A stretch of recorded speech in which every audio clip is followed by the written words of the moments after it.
Thank you, Whip.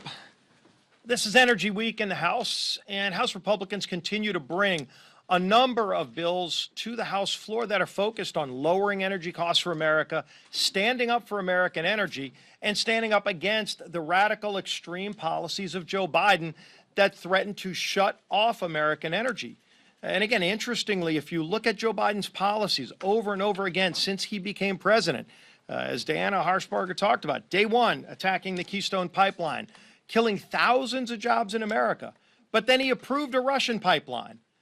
You've seen him over and over again killing permits, killing other projects here in America, and then getting on Air Force One and flying to Saudi Arabia and begging them to produce more energy. Empowering Vladimir Putin. If you just look at the LNG export ban that the president put in place, it hurts American energy dramatically, really crushes our ability to supply liquefied natural gas to our allies in places like Europe. And so what does that mean? Europe still needs natural gas.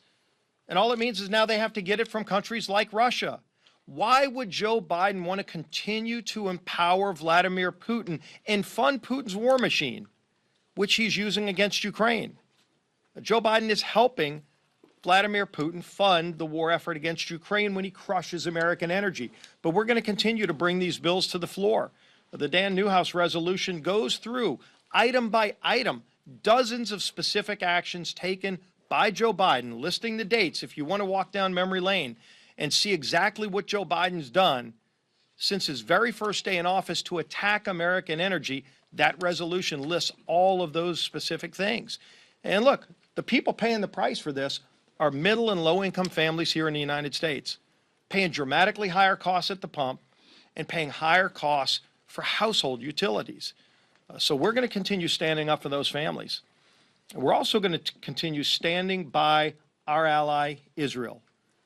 You saw over the weekend, this leadership team spoke very strongly against Chuck Schumer's comments when he tried to undermine the democratically elected leadership of Israel at a time of war, when Israel is fighting for their very existence and working to eviscerate Hamas after the October 7th attacks. And you see Joe Biden standing right there with Chuck Schumer, continuing to work to undermine Israel's elected leadership, continuing to do things like calling for a ceasefire. Well, Hamas ended the ceasefire on October 7th. You hear Joe Biden talking about a two-state solution.